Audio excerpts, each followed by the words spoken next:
Justin Brownlee, excited na makapaglarong muli sa Barangay Ginebra. Ano nga ba ang kanyang naramdaman noong hindi makapaglaro sa kanyang koponan? Nagbigay rin ito ng message kay Tony Bishop. Sabay natin alamin yan, pero bago yan, pakilike naman ang ating video. Malaking tulong na yan, marami pong salamat. Ngayon na cleared at pwede nang makapaglarong muli itong si Justin Brownlee, ay excited nga ito na masuot muli ang kanyang Barangay Ginebra jersey. Pero ano nga ba ang pakiramdam ni Justin Brownlee na hindi niya natulungan ang Barangay Ginebra na madepensahan ang kanilang kampyonato? Tutukan natin ang pahayag ni Brownlee sa balita ni Ruben Terrado ng Spin.ph. Ay napakahirap po nito para sa akin. Sa umpisa ay mahirap dahil parang pinabayaan ko ang aking koponan. Hindi nga nakapaglaro si Justin Brownlee para sa Barangay Ginebra nitong Commissioner's Cup matapos itong magpositibo sa Carboxy THC.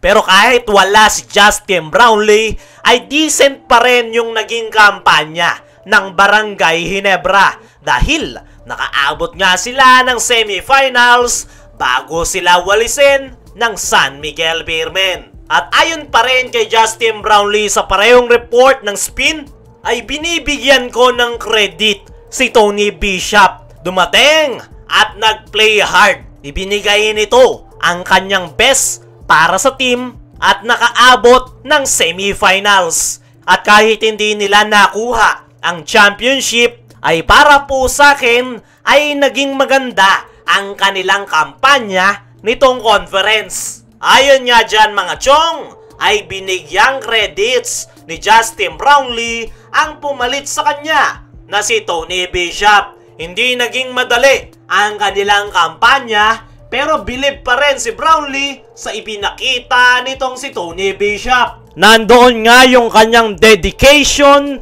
na tulungan ang Barangay Ginebra na depensahan ang kanilang kampyonato. Ibinigay rin ni Tony Bishop ang kanyang lahat ng makakaya, even though maraming hindi naniniwala sa kanyang kakayanan. Pero nadala nga ni Tony Bishop ang Barangay Ginebra sa semifinals. Para sa akin mga chong, ay maganda rin naman talaga yung ipinakitang laro nitong si Tony Bishop nitong Commissioner's Cup. Talagang marami lang ang ikinukumpara siya kay Justin Brownlee, pero mismong si Brownlee na nga ang nagsabi na unfair yan para kay Bishop dahil magkaiba naman daw sila kung paano maglaro. May kanya-kanya nga daw strength ang player, kaya naman bilib nga itong si Justin Brownlee kay Tony Bishop dahil ibinigay pa rin ito ang kanyang best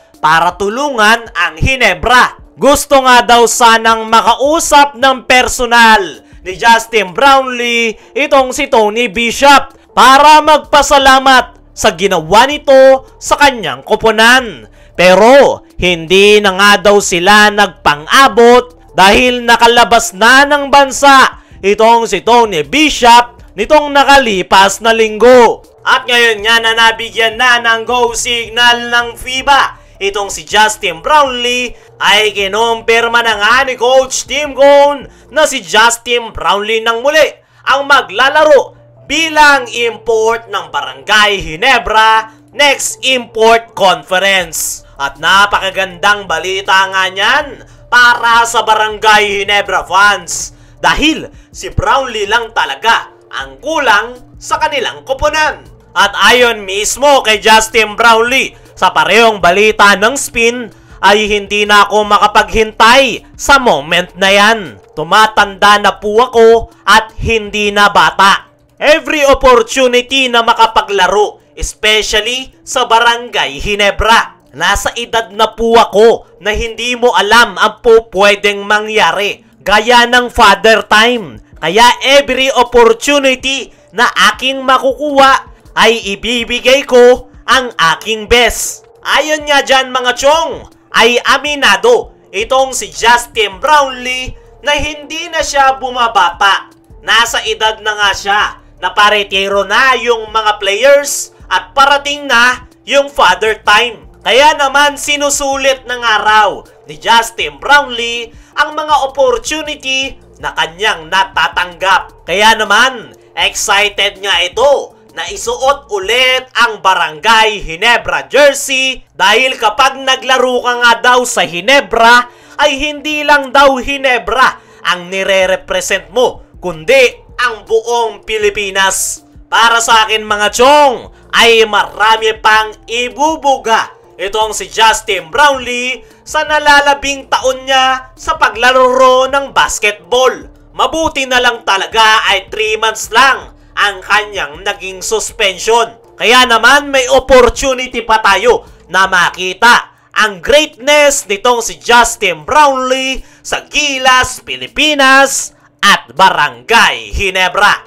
Nabanggit na nga rin ni Coach Tim sa kanyang latest interview na 100% ready at healthy nang muli itong si Justin Brownlee. Wala na nga daw itong iniindang injury sa kanyang paa. Kaya naman, excited nga daw si Coach Tim na makitang muling maglaro ang kanyang Barangay Ginebra resident import. At bago nga maglaro si Brownlee sa Ginebra, ay una muna natin itong makikita in action para sa ating national team sa paparting na FIBA Asia Qualifiers. At paniguradong masasaksihan na naman natin ang greatness nitong si Justin Brownlee dahil gaya ng sabi natin kanina, wala na siyang iniindang injury.